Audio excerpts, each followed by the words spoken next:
the desert doesn't sound like nothing. People think it does. They think silence is just the absence of noise, clean and simple, like a blank page. But the Helmand Valley at 0300 has its own frequency. Wind that doesn't cool you.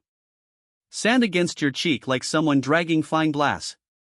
The distant pop pop pop of something you can't identify yet, and your brain running the math on it before you're fully awake. I heard it before I opened my eyes. 3 pops. A pause. Then, a sustained burst. I was on my feet before I knew I was standing. My name is Petty Officer 2nd Class Dante Reyes, and I had been in country for 7 months and 11 days when everything we thought we understood about that mission came apart in a single night. Before that night, I would have told you I was good at reading situations. You develop a kind of peripheral vision in combat, not eyes in the back of your head mystical garbage, just pattern recognition baked into you by repetition and fear. You learn what a normal night sounds like. You learn the difference between distant small arms and something coming closer. You learn how long a silence should last before it means something's wrong. That night, the silence lasted 12 minutes too long. We were deployed to a compound outside Musa Kala, a place with the kind of coordinates that don't show up on the maps they show senators. 6 of us, plus Captain Marcus Webb, who was the kind of officer that made you forget to be afraid because his fear response seemed to have been surgically removed sometime around Ranger School. Webb was 41. Brown eyes that looked black in low light. A jaw that seemed structurally over-engineered for a human face. He'd done 3 tours in Iraq before this, one in Somalia that nobody officially talked about, and he moved through a tactical environment the way a good mechanic moves through an engine bay, like everything had a name and a place, and he already knew both. We called him the architect. Not because he designed things. Because he never walked into a situation that didn't already have a blueprint in his head that the rest of us couldn't see yet. He was gone before any of us woke up. Petty Officer 1st Class Hector Garza found the bedroll empty at 0248. He found the post-it note, which, in the catalog of strange things I witnessed in that country, a post-it note left by a special operations captain ranks somewhere near the top, stuck to the inside of the doorframe of the primary shelter. It said 2 words in Webb's block print handwriting. Contact. Kilo 6. Kilo 6 was a grid coordinate. A ruined agricultural building approximately 900 meters north-northeast of our position, past a dry creek bed that flooded in winter and looked, in the gray pre-dawn light, like a scar across the ground. Garza woke me first. He woke Briggs. He woke Torres and the new kid specialist Adnan Farouk, who was 22 years old and from Dearborn, Michigan, and who had been attached to us 3 weeks earlier as a linguist and had never, to my knowledge, slept through a full night since arriving. Farouk was already sitting up when Garza reached him, back against the wall, cleaning his sidearm in the dark with the automatic focus of someone who cleaned it the way other people chewed their nails. Last was Sergeant 1st Class Calvin Briggs. Briggs was the oldest among us at 44, technically a Special Forces advisor on attachment, built like someone had assembled him from parts that didn't quite match: huge hands, narrow shoulders, a chest like a filing cabinet. He'd served in places that no longer had the same names they'd had when he arrived. He read the post-it. Read it again. Pressed his lips together in that way that meant he was running options. He went alone, he said. Not a question. He went alone, Garza confirmed. Briggs set the post-it on the floor like it had weight to it, like putting it down was a decision. Gear up. 2 minutes. We moved north in a staggered column, Garza on point, me second, Torres behind me with the radio already hissing static at his chest.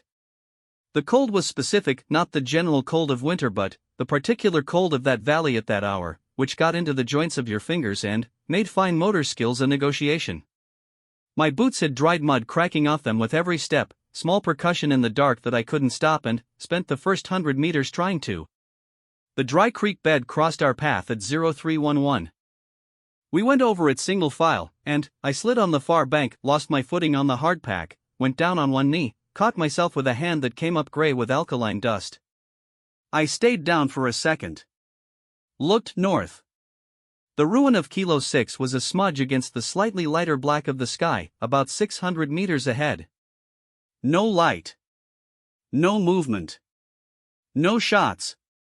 That last thing registered as wrong before I consciously processed it. Webb had made contact. You don't leave a note that says, contact, Kilo 6, unless the contact is immediate and you're moving to respond to it. Which meant there had been shooting. Which meant there should still be shooting, or there had been shooting and it was over, and if it was over and Webb hadn't come back and hadn't radioed, then the math on that had only two possible answers and one of them I refused to run. Torres had his hand set to his ear. He shook his head at me. Nothing. Garza raised a fist at 0319 and we froze. He was down on one knee in the scrub, pointing. I went flat beside him and looked along the line of his arm at the ruin. It was closer now. I could see the broken wall line, the absence of a roof, a doorway opening into absolute dark. There was a man in the doorway. Standing. Still. Arms loose at his sides in the way that arms go when the body holding them up has stopped deciding to hold them up. Garza put his mouth close to my ear. Webb. The silhouette was the right height. Right build. The tilt of the head. Webb had a particular way of letting his head drop slightly forward when he was exhausted or thinking hard, like he was reading something written on the ground. But standing men don't stand like that. Not in the dark, in a ruined building at Kilo 6, in silence, without radioing. I don't know, I said. Which was the most honest thing I could have said and the most useless. We held position for 4 minutes. In my memory it is 4 days. Farouk was behind me, his breathing so controlled it was almost funny, this 22-year-old kid from Michigan doing a combat breathing exercise in the dark in Helmand province, and doing it better than I was. Briggs was on my left, and I could feel him more than see him, that specific quality of stillness he had that I'd never managed to replicate, like he could turn off everything in himself that generated heat or sound or electromagnetic signal and just become a feature of the landscape. The figure in the doorway didn't move. Wind moved the dust around it. The dust didn't care. We go in, Briggs said, his voice below the level of a whisper, something that operated in the register of bone conduction. 2 by 2. Garza and Reyes left, Torres and Farouk right. I take center. If it's not Webb, Torres started. I know what it is if it's not Webb, Briggs said. Go. We moved on Briggs's hand signal, and the next 90 seconds have a quality in my memory that I can only describe as granular, not cinematic, not the smooth edited motion of a film sequence, but frame by frame stills with gaps between them. Garza moving left in a low crouch. The sound of my own breathing too loud inside my own skull. The smear of the doorway growing larger, the figure resolving from silhouette into detail. The uniform was Webb's, the posture was Webb's, the rifle slung across the chest at the particular angle Webb always carried it. I was 12 meters away when I understood. He was bound. Standing because they'd stood him up, wrists zip-tied to a piece of rebar threaded through the doorframe above his head. Head dropped forward. Not thinking. Not exhausted. Unconscious. Or Garza was already moving through the left breach. I moved right, swept the interior, cleared it in 3 seconds of controlled violence that my body performed while my brain was still processing the thing in the doorway. The ruin was empty. Earth floor, empty brass casings that caught the edge of my light for a half second, the smell of a fire that had been put out recently, wet ash and something chemical underneath it. Briggs was at Webb's side before I completed my sweep. He put 2 fingers to Webb's neck. Held them there. Looked up at me. Alive, he said. One word. It landed like a physical thing. Barely, he added. Because Briggs had never in my experience said something that wasn't true. Webb had a pulse but wouldn't respond. His face had been worked over. I'm not going to inventory it because some details deserve to stay in the past, but the concerning thing was the quality of his breathing, which had the wrong rhythm to it, a skip at the bottom of each exhale that Briggs identified as cracked ribs possibly kissing something they shouldn't be kissing. His hands when we cut the zip ties were gray-white and the skin crinkled when you pressed it. He'd been there for a while. Torres was on the radio. I heard the words medevac and non-ambulatory and grid follows and, then, the specific sequence of numbers that would, in theory, bring a helicopter to our position in approximately 45 minutes if the airspace cleared and the weather held and 4 or 5 other variables broke our way. Garza was at the window, a gap in the wall where a window had been, watching north. "Reyes," he said. Quietly. I went to him. He pointed north-northeast. A ridgeline, maybe a kilometer out. The pre-dawn gray was just starting to separate sky from earth, and, against it, on the ridgeline, I could see movement. Multiple figures. Walking parallel to our position in a way that didn't look like coincidence. "They know we're here," Garza said. "They put him here," I said. "Yeah." We looked at each other. Neither of us said the rest of it. They put him here because they wanted us to come for him. And, here we are. Briggs had Webb on his back on the earth floor with a rolled jacket under his head. He was doing the kind of quiet, methodical work that Briggs did, which was to assess and stabilize and think all three simultaneously without appearing to prioritize any of them. I told him about the ridgeline. He didn't look up from what he was doing. "How many?"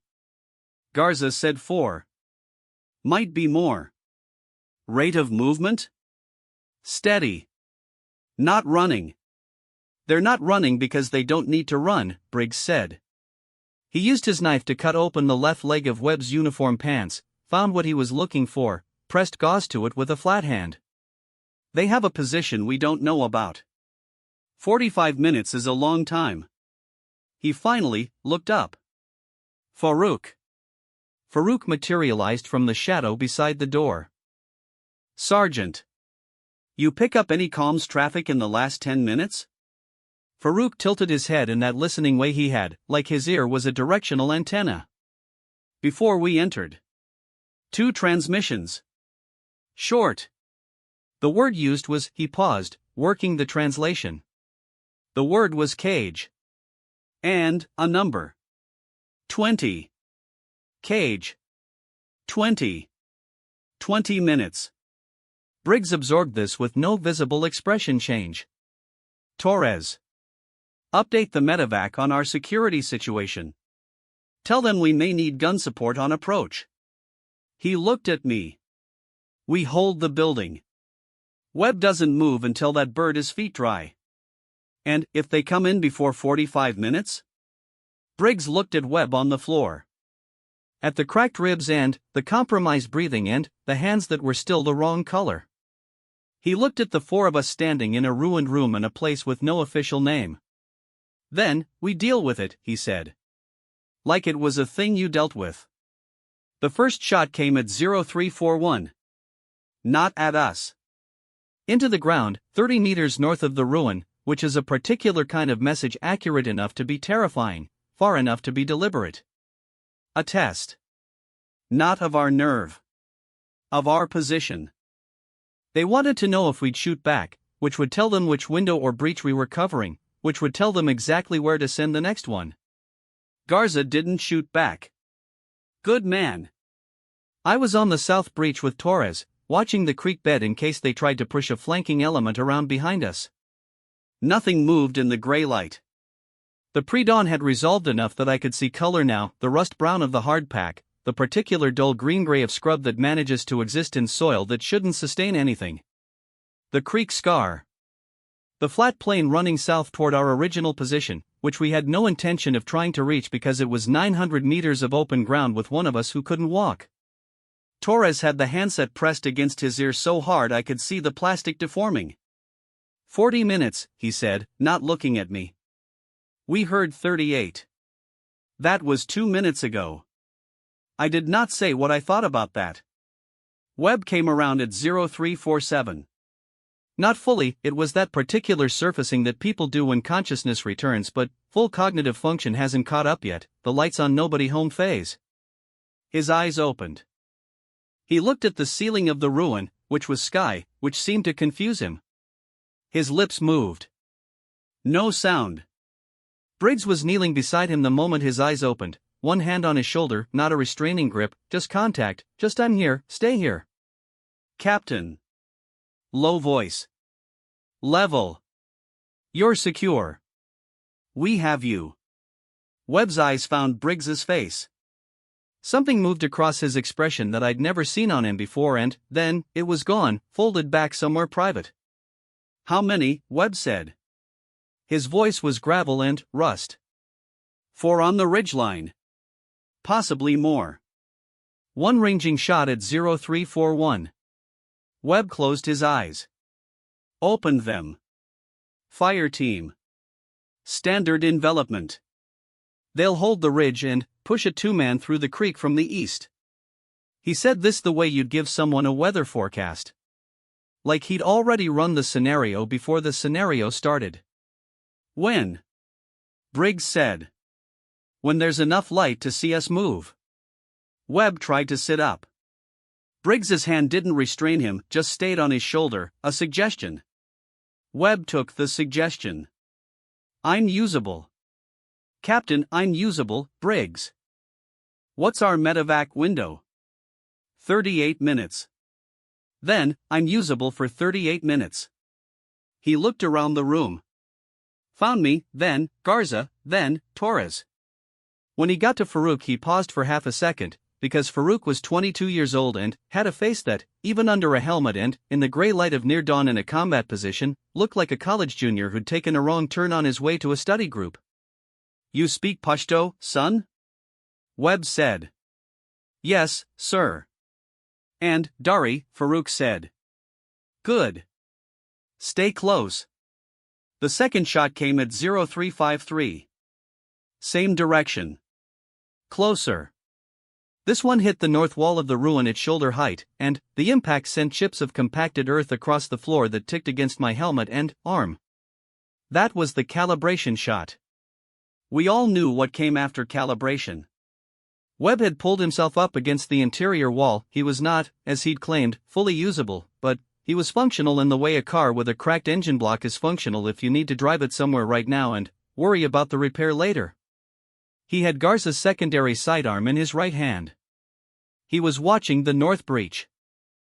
They'll push the 2-man at first light, he said. In the next 6 minutes. Ridge element keeps our heads down while the flanking pair crosses the creek. Once the flanking pair is inside the perimeter, the ridge element advances. He paused. Classic. Nothing fancy. What's the counter? Garza said. Let the flanking pair cross. Don't engage until they're inside 20 meters. Ridge element will hold fire when their own people are that close in. Garza and I looked at each other.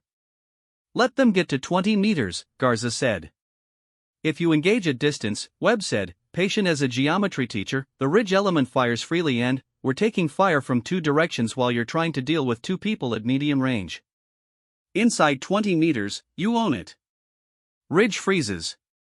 Garza looked at the north breach. 20 meters was the length of 2 school buses. 20 meters was nothing.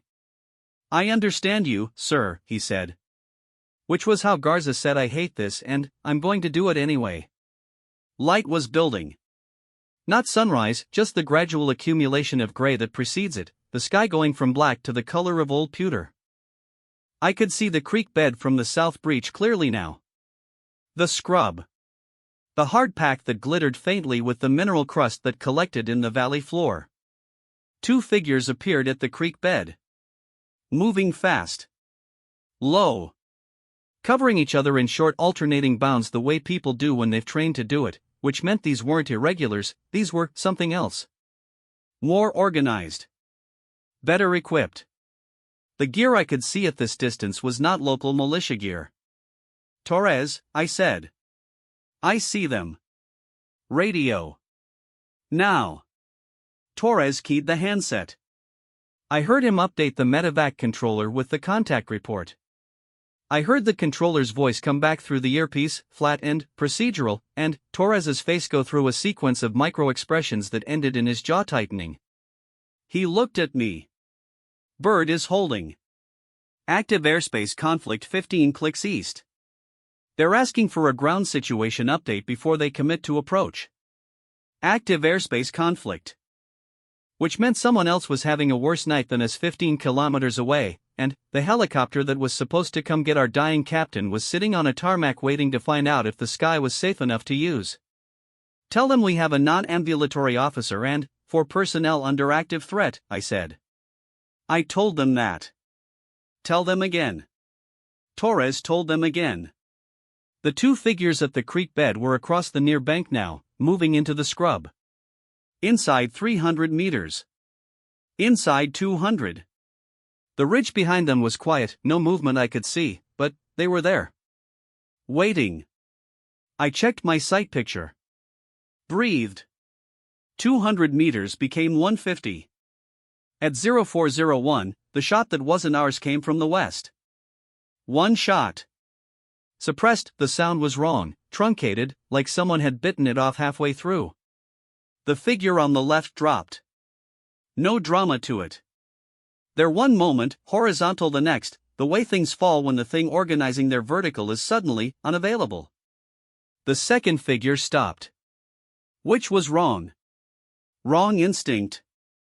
If your partner drops in the open, you move, you don't freeze, but this one froze, which told me the shot had come from a direction they hadn't accounted for, hadn't expected, and, for exactly 1.8 seconds the tactical logic they'd trained on had no subroutine for this input.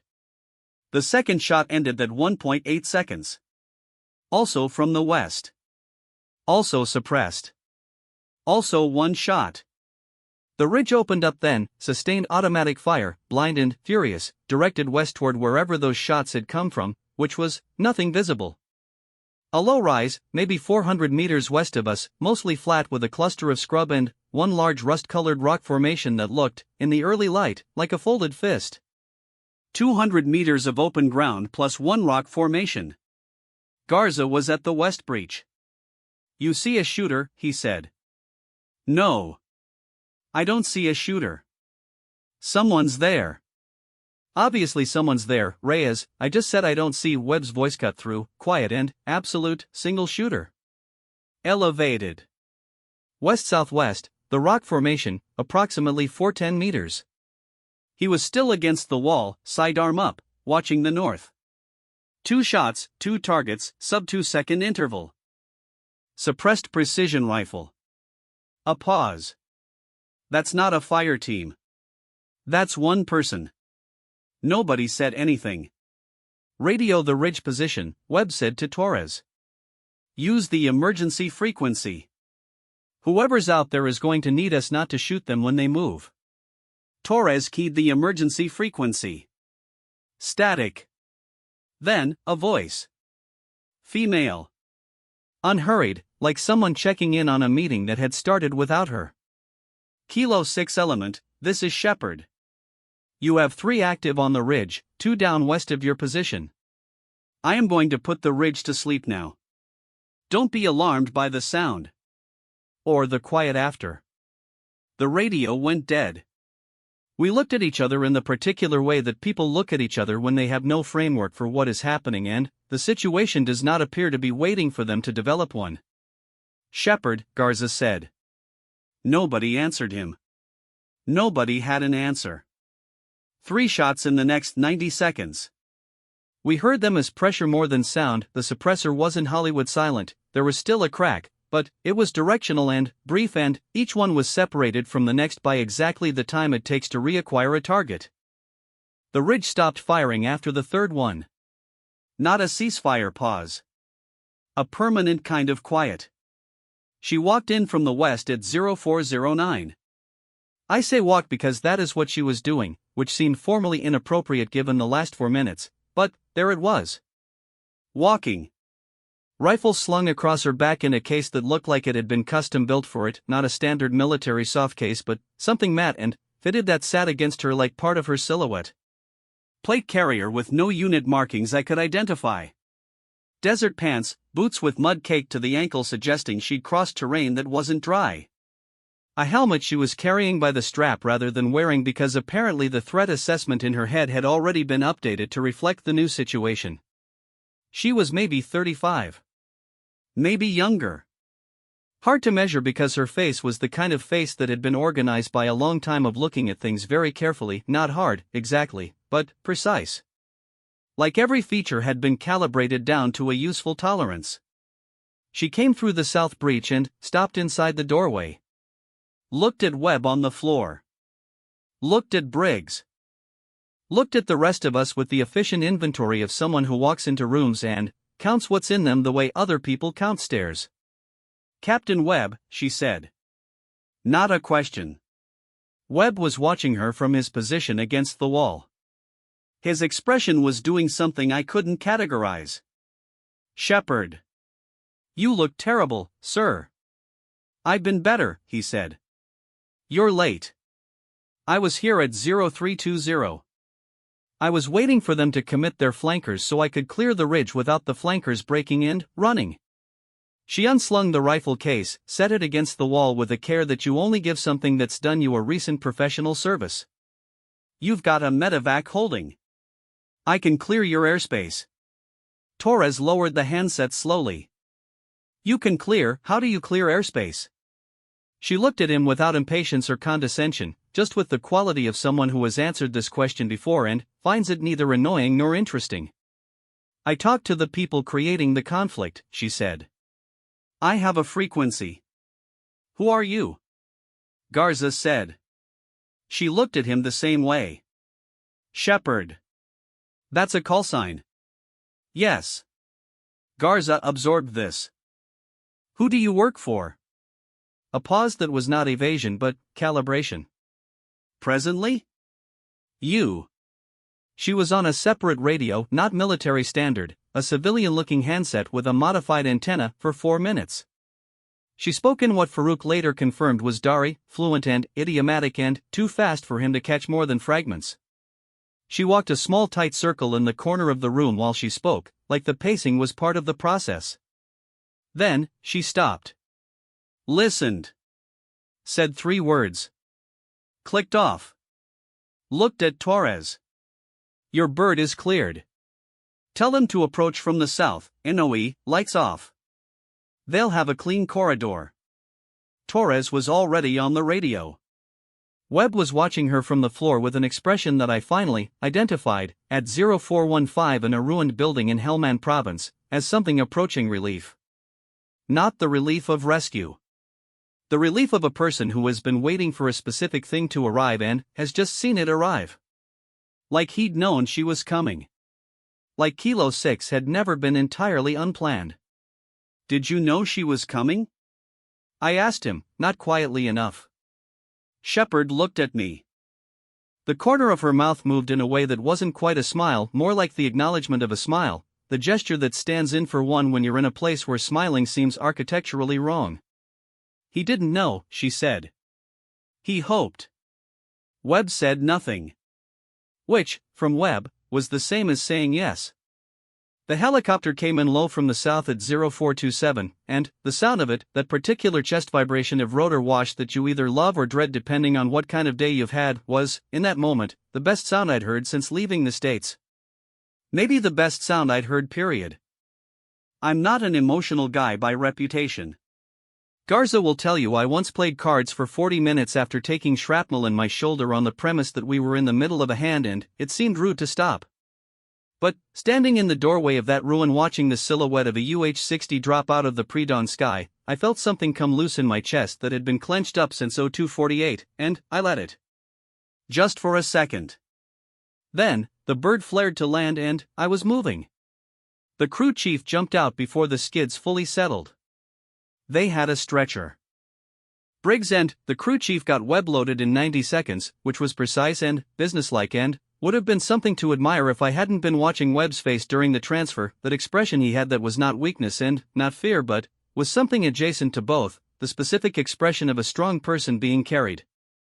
He caught my eye before they got him in. "Reyes," he said. I went to the door of the bird. Had to lean in against the rotor wash, one hand on the doorframe. "Sir." "The building at Kilo 6. He stopped. His jaw was set in the way it's set when he was choosing words with precision. "I went because there were signals. Flash traffic, 40 minutes before I left. A source I trusted said there was an opportunity at that grid to develop intelligence that would, he stopped again. looked at the ceiling of the aircraft. They knew I'd come. They built it around what they knew I'd do. "Sir, I got played." He said it clean and direct, without apology or performance. Just the fact of it, named and set down. I want you to know that. Don't carry the version where I made a brilliant solo move. Carry the real one. I didn't know what to do with that. 41 years old, 3 combat deployments, the kind of officer that junior enlisted talk about after they leave the service as the one guy who, and he was handing me the inside of something. The real version, as he put it. No mythology. "Okay," I said. "Good man." He looked past me. At Shepard, who was standing 10 feet away, watching the loading with her arms crossed and her rifle case at her feet. They held a look for a moment that I didn't have the context for. Something passed between them in it, not tenderness, exactly, and not just professional acknowledgement either. Something more like the look that two people share when they have been through something that happened mostly in private and that neither of them is going to explain to anyone else. He nodded at her. She nodded back. The crew chief pulled the door. The bird lifted at 0431, bank south, and became a sound and then a feeling in the ground and then nothing. The silence it left behind was different from the silence before it arrived. Emptier. More honest. The valley looked, in the full gray of early dawn, like something painted on cheap material, flat and pale and indifferent to what had just happened in it. Garza sat down on the ground outside the ruin with his rifle across his knees and just sat there for a moment, which I'd never seen Garza do. He's a pacer, a mover, the kind of man who burns calories through sheer agitation. But he sat. Torres was updating command on the radio in the low flat tone he used when he was running on empty. Farouk had found a position against the exterior wall and was writing something small in a notebook, actual paper, actual pen, which seemed incredible to me in that moment, like an artifact from a different century. I stood in the doorway and looked at Shepard. She was breaking down the rifle. Not hurriedly, methodically, with the steady attention that the work required and nothing else. She'd set out a small cloth and laid each component on it as she removed it, and she was doing what looked like a post-op inspection on each one, or first, then bolt, then trigger assembly. Her hands moved with the automatic competence of someone who has done this in many kinds of light and no light at all. I watched her for a moment before she acknowledged me. She knew I was there. She was letting me decide whether to say something. "You were here at 0320, I said. "Yes. We arrived at 0305. "I know. You let the flankers come in before you took the ridge. If I'd taken the ridge first, the flankers would have heard the shots and broken contact. They'd have been a problem later." She lifted the bolt assembly, looked through it at the gray sky. Inside the perimeter I could manage all vectors. Outside it, loose element means loose end. I don't leave loose ends. I thought about that. Thought about the 46 minutes between our arrival and the helicopter's departure, during which the equation had included her presence without our knowledge of it. The ridgeline she'd been watching from. The 2 men she'd watched come down the creek bed toward the ruin where our captain was tied to rebar. "You watched us the whole time," I said. "Yes." "And the flankers." "Yes."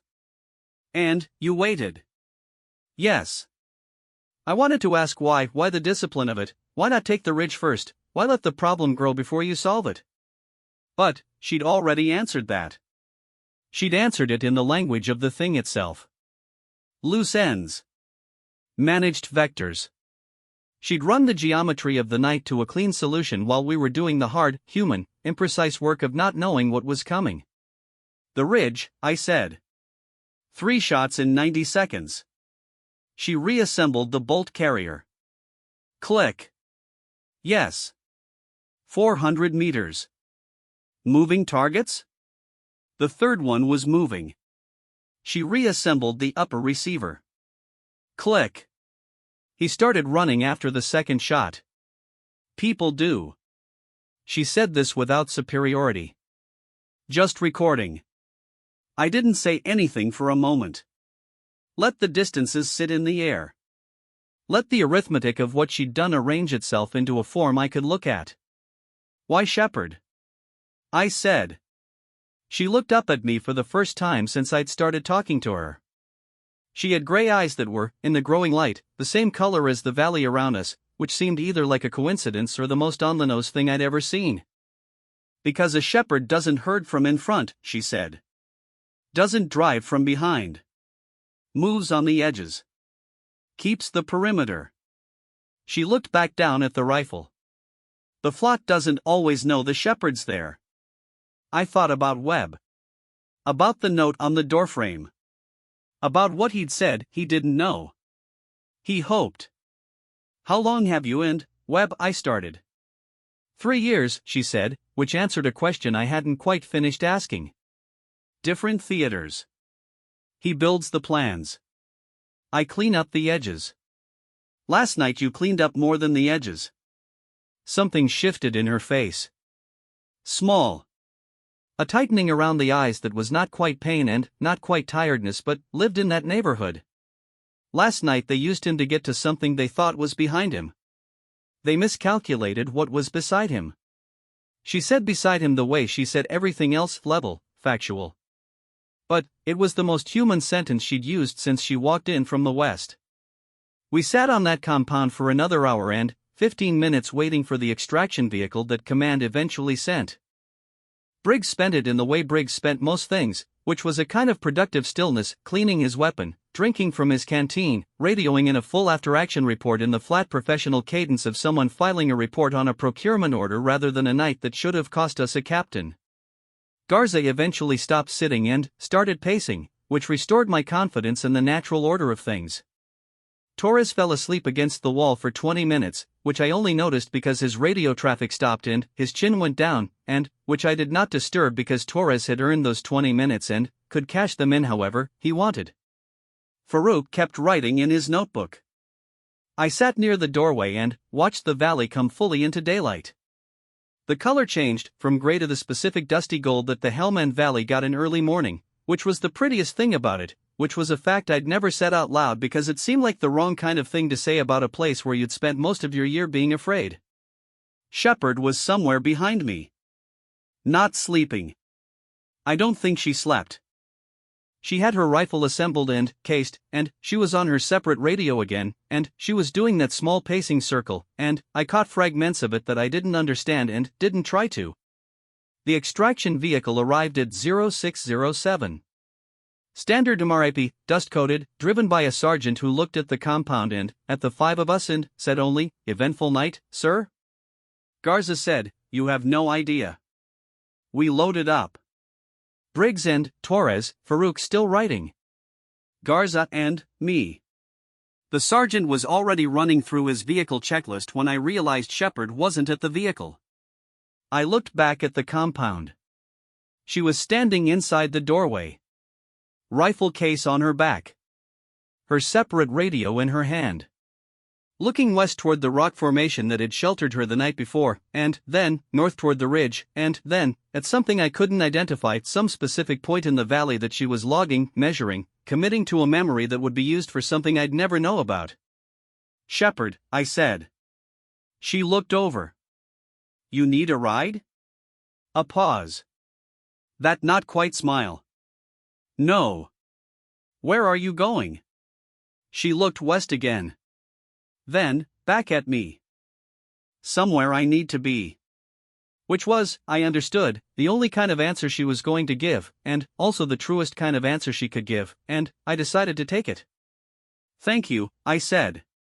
She looked at me for a moment with those gray valley-colored eyes and said nothing, and I understood that she did not want to be thanked because thanking her was a way of making it personal and she'd already made herself a variable in a tactical equation rather than a person in a story, and that was how she needed it to be, and I was going to respect that. I got in the vehicle. We drove south. I looked back once. The doorway was empty. Reflection: I've written this down 3 times now. Different versions. The first 2 weren't right. I kept trying to make it the kind of story where everything resolves cleanly, where Webb comes back and shakes everyone's hand and the woman with the rifle becomes someone's love interest or tragic figure, where the moral lands neatly enough that you can lift it out and put it on a poster. That's not what happened. What happened was, a captain who trusted a bad intelligence source and went alone to a grid coordinate at 3 in the morning because he believed the opportunity was worth the risk, and got taken for it. A fire team that went after him because that's what you do, with no intelligence and no air support, and a 20-minute window the enemy had built specifically to catch us in. And a woman who had been running the edge of the operation for 3 years, in the dark, doing the geometry of it alone, who chose the moment to become visible with the same precision she chose every other thing. Webb was medically evacuated to Bagram. He spent 10 days there and came back. He didn't come back to us specifically, we rotated out 2 weeks after Kilo 6, but I heard through the kind of informal channels that carry these things that he went back into the field, that he was operating again, that whatever had bent in him that night had been straightened by his own insistence. I don't know where Shepard went. I've thought about that question more than is probably useful. I've turned it over the way you turn over things that don't have handles, you can't get a grip on it, so you just keep touching the surface of it. Where does a person like that go when she leaves a doorway at 6 in the morning in Helmand province with the whole valley in front of her and, apparently nowhere she needs to be except the specific somewhere that she was already moving toward? Farouk, when I asked him once, said, she goes to the next ridge. He said it like it was obvious. Like the answer was right there in the question if you asked it correctly. The next ridge. You keep the perimeter. You move on the edges. The flock doesn't always know the shepherd's there, and that is the whole design of it. The invisibility is the function, not the limit. You trade the version of yourself that gets seen and thanked and written about for the version that changes the equation before anyone knows the equation needed changing. I think about Webb's face on the stretcher. Carry the real version. I think about Garza, sitting in the dust with his rifle across his knees, looking at nothing. I think about the third shot, the one Shepard said was moving. The discipline of that. The stillness required to take a moving target in gray pre-dawn light at 400 meters while every instinct in your biology is telling you to move, to run, to do the thing that the panic wants you to do. To hold instead. To trust the geometry. To know that the moment you've prepared for and the moment you're in are the same moment, and that there is nothing between you and the decision except the decision. I've been out for 2 years now. I live in San Antonio. I work with a non-profit that does transition support for veterans, which mostly means I sit in rooms with people who are trying to find a vocabulary for things that don't have good vocabulary yet, and I try to help. I don't talk about Kilo 6 in those rooms. It's not the kind of story that translates easily. It doesn't have the lesson shape that makes it useful in a group setting. It's too specific, too tangled, too dependent on context that takes too long to build. But I think about it. I think about what it means to be the person who holds the ridge in the dark, who runs the edges, who does the work that makes other people's work survivable without expecting to be in the story of it. I think about the cost of that, what you have to become, what you have to set aside, what version of yourself you leave in the various doorways of the various compounds you walk away from alone. I think about a woman walking west into a Helmand morning with a rifle on her back and a frequency nobody else had, going somewhere she needed to be. I think about how she said beside him, not behind him and not with him. Beside. Like a fixed star. Like a coordinate. Like something that's been there the whole time, running the geometry, keeping the edge, while the story happens somewhere else in the dark.